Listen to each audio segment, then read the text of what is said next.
Assalamualaikum warahmatullahi wabarakatuh. Sampurasun mitra kaum dangu baraya tepas Sunda di mana wae ayana. Wilujeng sonten wilujeng patepang dangu deui sareng aki di acara anu maneuh nyaeta dongeng Sunda anu dipancarluaskeun tina Galombang channel Tepas Sunda di YouTube. Tepas tempat riung mungpulungna urang Sunda anu mika memet kana dongengna. Waluya dongeng Sunda, waluya ki Sunda. Kumaha daramang sadayana? Alhamdulillah upami daramang mah. Mugi-mugi sadayana kaum dangu dipaparinan kasehatan.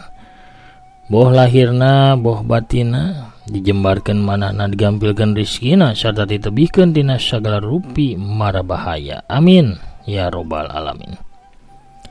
Sapertos biasa pamirsa urang ngareuyeun deui naraskeun hanca nu katunda dina jejer carios nyaeta lumaku purwa anu ayeuna nincak bagian ke-28.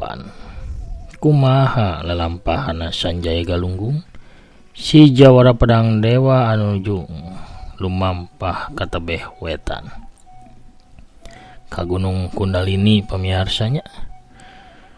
Urang Bandungan sasarengan sakedap deui. Ulah hilap kangge anu nembean manco nembean ngadangukeun mangga ulah asa-asa kantun di subscribe wae nya.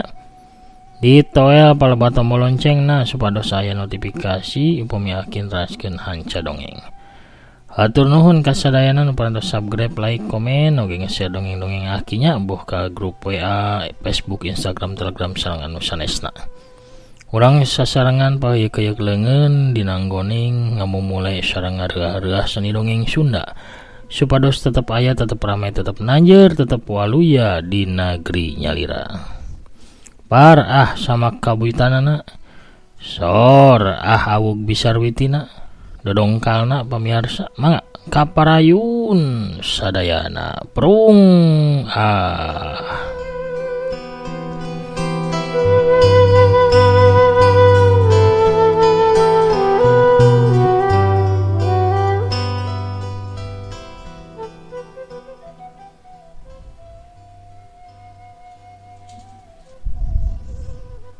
isuk-isuk kadenge manuk recet di sarada mapag mucung hulna serangenge di tebeh wetan. Bari ngepriskeun jangjangna jogjog jeung cangkurileung arulin silih udag pada baturna. Seran ngelak di pucuk tangkal ditembak ku jalak dialokan ku cinit-nit. Sanjaya geus hudang kitu oge tara teh kipas, tapi tara teh kipas mah harita teh gagancangan ngagajlang turun tina luhur tangkal. Are ka mana tara teh? Tanya Sanjaya. Ieu rek kawalungan heula. Walon tara teh bari tuluy lumpat ka arah belah kidul. Keur peuting memang kadenge sora seahna cai di belah kidul tandaning di arah belah dinya teh aya walungan. Sanjaya teu nuturkeun manehna geus malum naon bae kasibukan awewe lamun ka walungan. Keur kitu ngadadak Sanjaya teh direuwaskeun ku ngolebatna bayangan hideung beureum. Luhurna mah hideung handapna beureum, hartina anu luhur mah bajuna nu handap calanana warnana beureum. Eta bayangan teh lumpat tarik narabas balana rurungkunan. Teu lila hiji bayangan hideung muncul di satu kangeunana. Olebat gancang pisan ngudag bayangan hideung beureum anu lumpat ti hara-hareup. Gerakan bayangan hideung teh leuwih gancang ti jalma nu keur diudagna. Lamun segjallma anu lumpat dihareup teu babalicetan bulak belok lumpatna, pasti manehna geus katewak tadi ge ku jalma anu ngudagna. Sahanya maranehna gerantos Sanjaya panasaran. Kasurung ku rasa kapanasaranana Sanjaya teh ngagajleng turun sarta milu lumpat nuturkeun jalma nu keur paudag-udag. Sakilas ciri-ciri nama kawas si Durmala Sanca atawa siluman 7 nyawa dijubah hideung sareng katamponya kelan tongkat. Jalma anu pandeuri teh gerantos Sanjaya ngabatin. Keur kitu duar bledug gadenge sorang ngabledug tarik. Taneuh teh karasa euneur ku Sanjaya. Atuh Sanjaya gancang ngablesat lumpat ngagunakeun gerak siluman anu bisa lumpat nandingan kilat.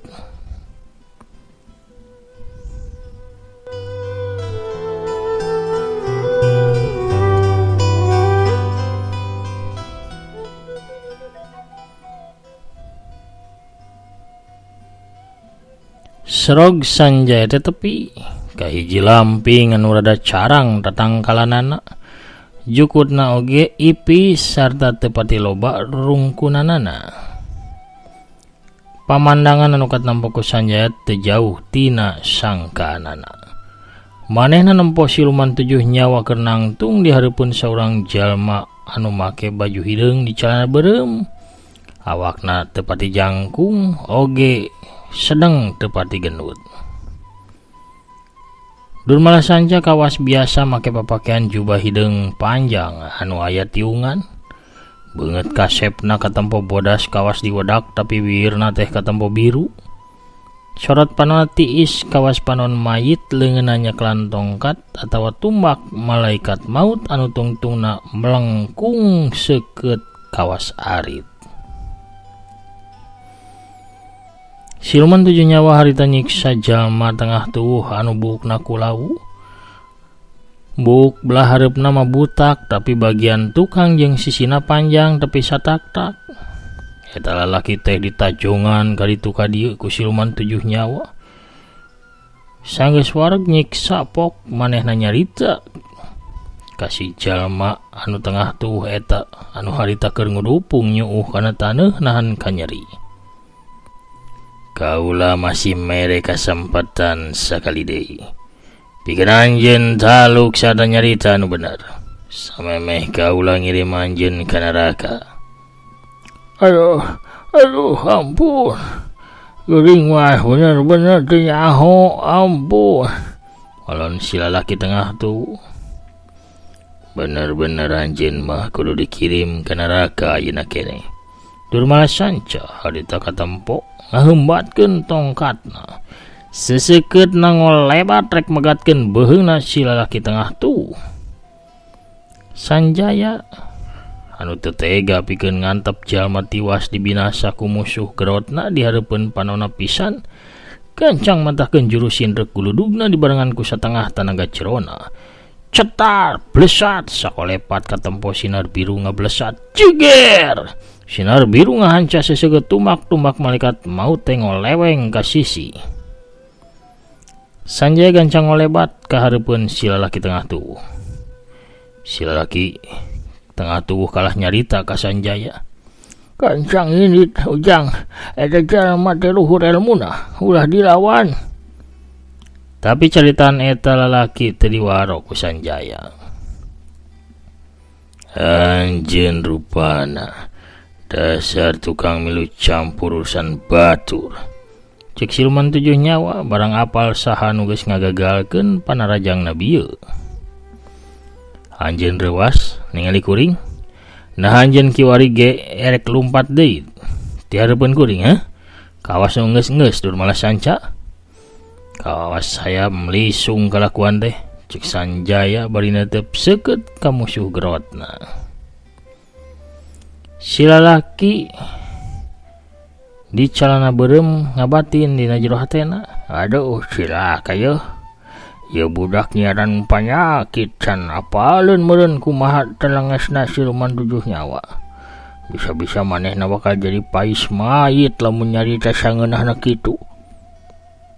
Durmala Sanca ngalengkah laun ke belah kenca. Sangkan tetepana teu kahalang ku tunggul garing anu rada luhur urut tangkal kasambar ku guludug.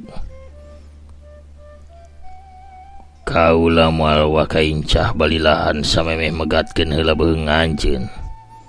Urang buktikeun bae saha anu bakal pagat beheungna poe ayeuna. Walon Sanjaya teuneng ludeung. Hiuk wut ngadadak siluman 7 nyawa ngablesat. Nyampek maju ke arah jawara pedang dewa dina gerakan anu kilat tumbakna ngaheumbat tarik. Sasarana taya lian. Beheungna Sanjaya galunggung.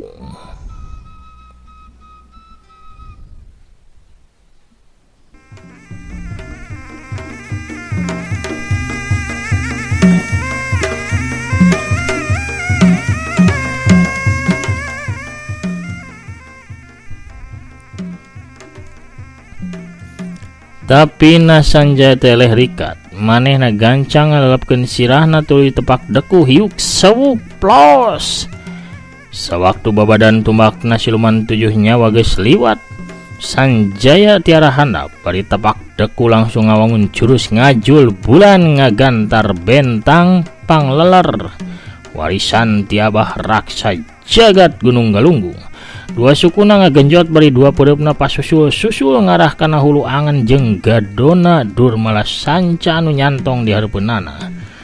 Bari ngagajleng luncat. Dua pereup datang pasusul-susul hiuk gedug jabrot. Celeng kalaya gedebut. Durmala Sanca awakna meclang tuluy labuh nang karak bengkang. Angeuna karasa seul kawas anu ditotog ku halu anu badag jeung teuas, sedengkeun tina bibirna katempo ngalai getih. Sabab letahna kagegel gadona dicatrok tarik ku pereupna Sanjaya. Jawara pedang dewa gancang ngolebat deui dina gerakan engkang-engkang bari pereupna anu geus dieusit ku tenggelan Karang Sewu. Harita ngadius tarik ngarah kana dadana siluman 7 nyawa. Orokaya siluman 7 nyawa teh lain lawan atah-atah anu babari pikeun dipino ku tenggelan musuh. Sanajan elmuna bisa kapapakan ku jawara pedang dewa, tapi pangalaman tarungna anu sagudang sabab umurna geus 200 tahun leuwih, sada geus remen pisan tarung ngalawan jago-jago kahot. Moal bisa aya anu nyaruaan. Sanajan masih ngarasa seul dina angeuna, manehna gancang nahan napasna pikeun ngaleungitkeun seulna sawaktu pereup Sanjaya ngablesu rek ngarujadkeun dadana. Durmala Sanca dina gerakan anu kilat nakis leungeunna Sanjaya ku leungeun kencana anu dieusi ku Aji Brajadenta. Hiuk des. Sanggeus kitu suku katuhuna ngajingkang najong kana beteungna Sanjaya anu keur kabuka. Hiuk cedak. Aduh, Sanjaya awakna ngarempod nilep ka hareup bari mundur kadorong ka tukang. Durmala Sanca harita ganti maju bari ngayunkeun tumbak malaikat maut sasaranana keukeuh hayang megatkeun beheungna jawara pedang dewa.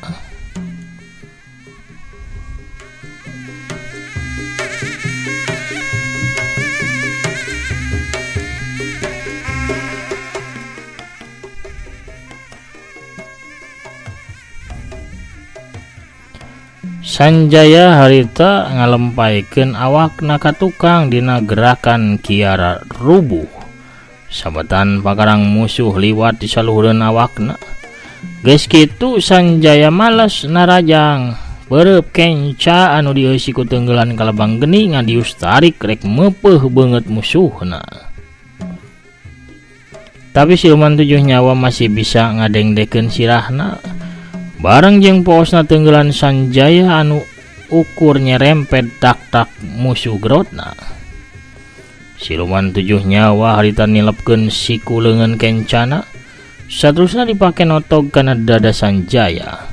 Sanjaya anu posisina aya di handap sabab awakna eukeur ngalempai, geus teu boga lolongkrang pikeun nyingkahan panarajang lawan. Nu dilakukan Sanjaya ngantep dadana ditotog si kumusuh. Tapi Sanjaya bari ngasupkeun tunjelan tur katuhuna kana beteungna Durmala Sanca. Hiuk, ketuk, cedak, ayo, Sanjaya labuh nang karak bengkang, tonggongna ngabentur taneuh tarik bari dadana nyeri nyanyautan. Sedengkeun Durmala Sanca awakna ngacuralit ka hareup sarua labuh nang karak bengkang bari beteungna karasana kawas tobros. Dua jago teh bareng ngajeng ngelek hudang deui. Durmala Sanca ngagentakeun tumbakna, tina congo arit ditungtung tumbak teh katempo ngablesat sinar beureum ngarah ka jawara pedang dewa.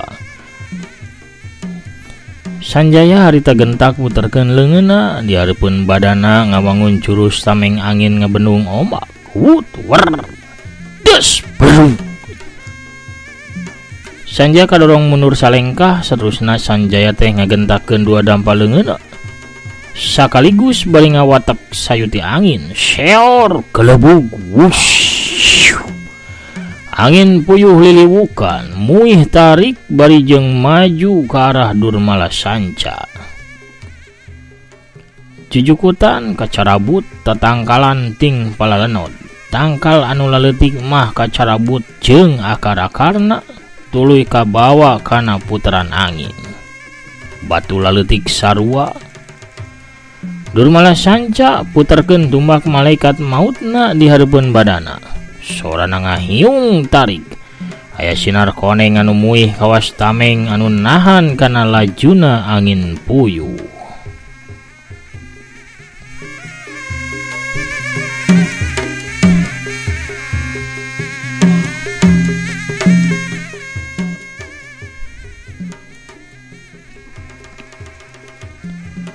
Ningali angin puyuh katahan, Sanjaya langsung ngawatek aji sayuti taneuh.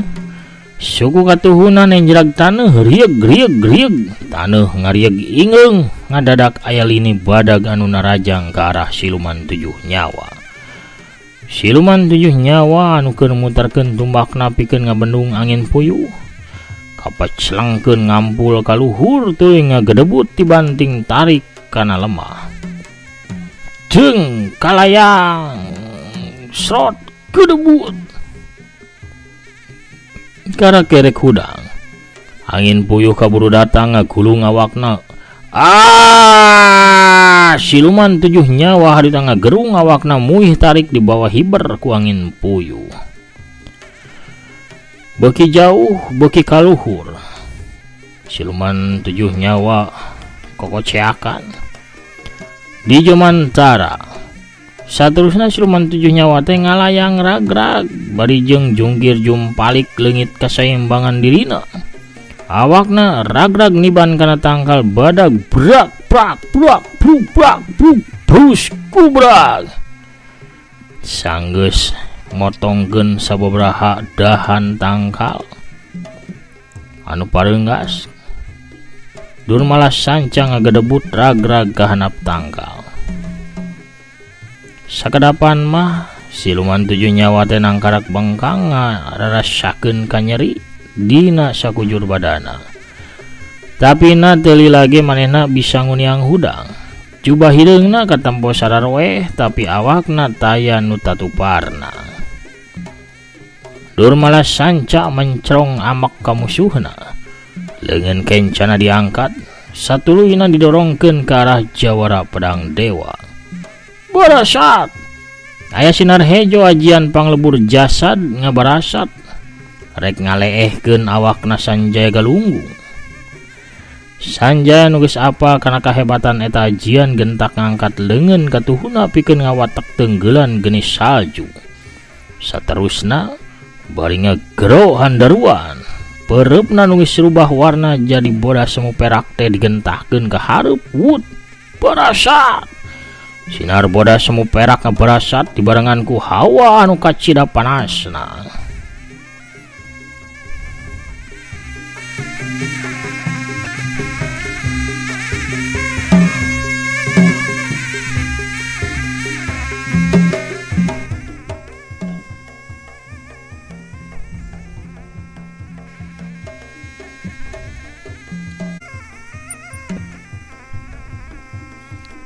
Wut wut war, cegur, geger.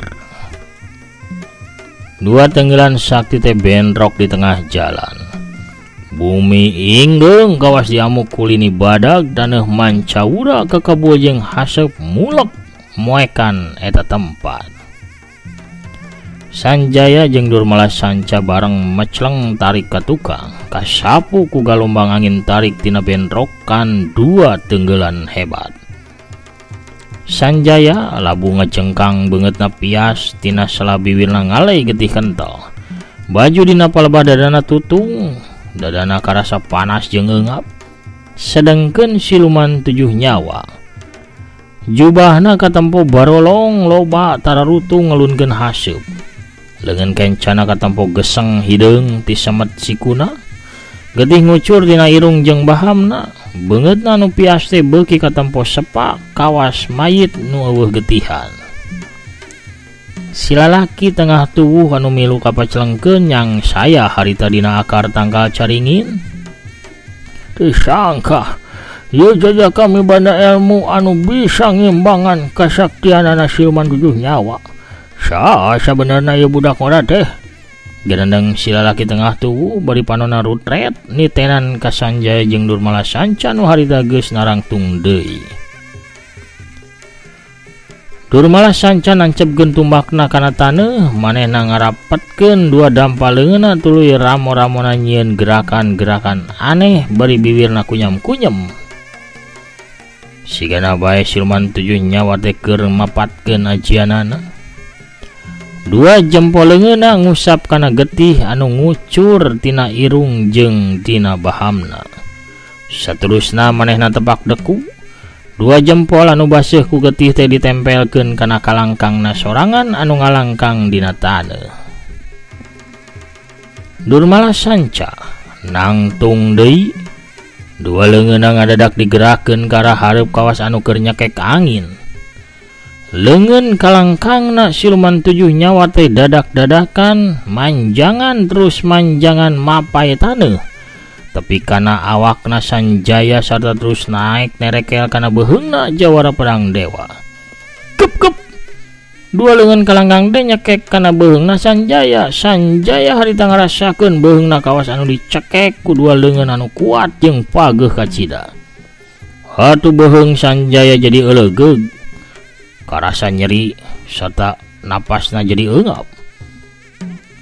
Aduh, setan alas, ilmu naon anu dipake ku si jurig teh. Dua leungeun Sanjaya pakupis, hayang leupas hayang newak kalangkang anu nyekekna tapi da puguh ukur kalangkang alias bayangan hungkul.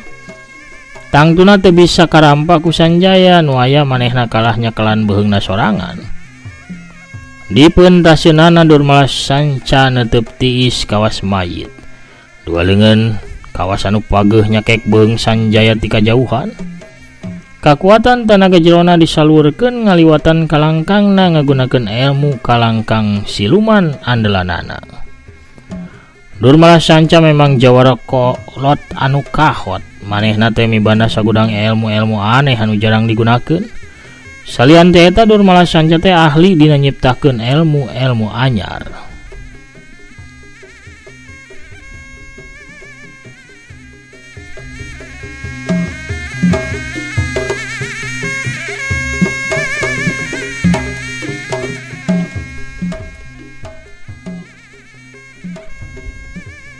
Beheung Sanjaya katempo beuki euleugeg. Beungeutna beuki beureum katempona, napasna sesek eungap. Sukuna geus katempo jengke nahan cekekan kalangkang siluman anu beuki pageuh sarta beuki tarik jeung naek ka luhur. Untungna Sanjaya inget kana Purwadaksina. Manehna inget yen pernah nyang hareupan ilmu-ilmu samodel kalangkang kitu anu kalemahanna teh nyaeta ulah tepi aya cahaya. Cahaya beuki bengras, kakuatan kalangkang beuki nyata jeung beuki kuat.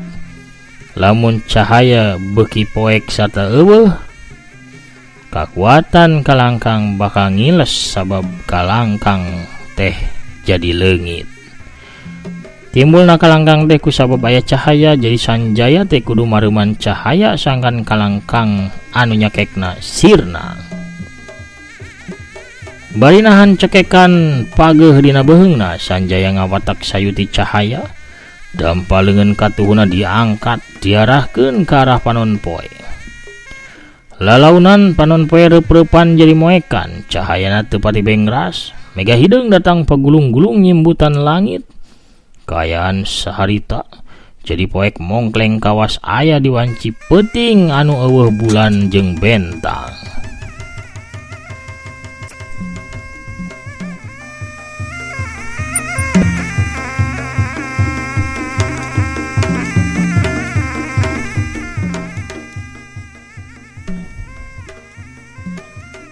Sanjaya harita ngarasakeun cekekan dina beheungna teh ngalogoran, beuki laun cekekanana beuki teu karasa, sarta beuki lila beuki leupas cekekanana. Sanjaya gancang ngolebat maju, sanajan kaayaan poek Sanjaya mamarah panarajangna, manehna ngablesat maju narajang ka arah siluman 7 nyawa. Dua pereupna nu geus dieusi ku teunggelan karang sewu teh ngadius tarik rek ngajebrawod pisan kana dada kenca katuhuna siluman 7 nyawa. Hiu kiu kiu wut ceger. Alah. Awakna siluman 7 nyawa macleng tarik jauh ka tukang. Bari bahamna teh nyebrotkeun getih. Awakna neunggar pisan kana batang tangkal kai brak, tapi langsung ngiles kawas anu nembus batang tangkal kai. Kaayaan masih poek, Sanjaya can bisa nempo atau nitenan jelas di mana musuhna kiwari. Gancang Sanjaya ngalupas ajian sayudi cahaya. Lalaunan mega hideung nyingrai Panonpoe bengras deui nyorotkeun sinarna. Kaayaan jadi caang deui. Siluman 7 nyawa geus teu katempo di eta patempatan. Sanjaya ngalacak kupang lacak jantungna, tapi teu kadenge ku Sanjaya kekedegan jantungna siluman 7 nyawa. Nu kadenge ukur ketegan jantung si lalaki tengah tubuh anu aya di satu kangeunana.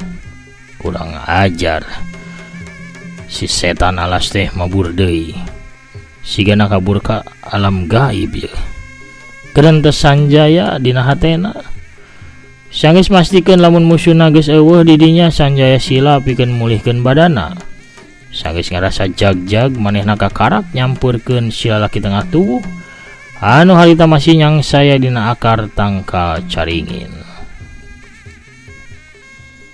Dina kayan kitu jorelat kalayang cle aya saurang awewe tengah tubuh datang ka dinya. Di samping jangkung make kabaya beureum.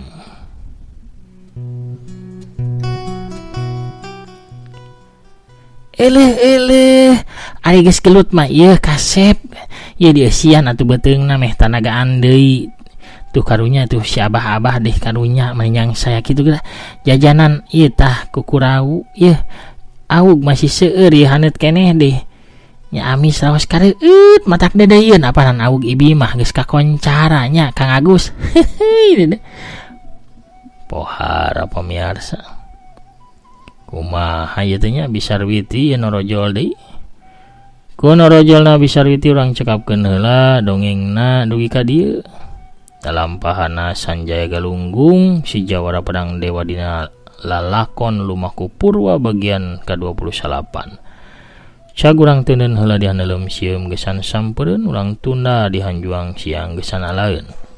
Urang sampeur deui di bagian anu salajengna, enjing pamit aya halang harungannya pamirsa hatur nuhun kasadayana anu parantos satya manco satya ngadangkeun oge ngarojong kana dongeng-dongeng aki. Hatur nuhun pisan.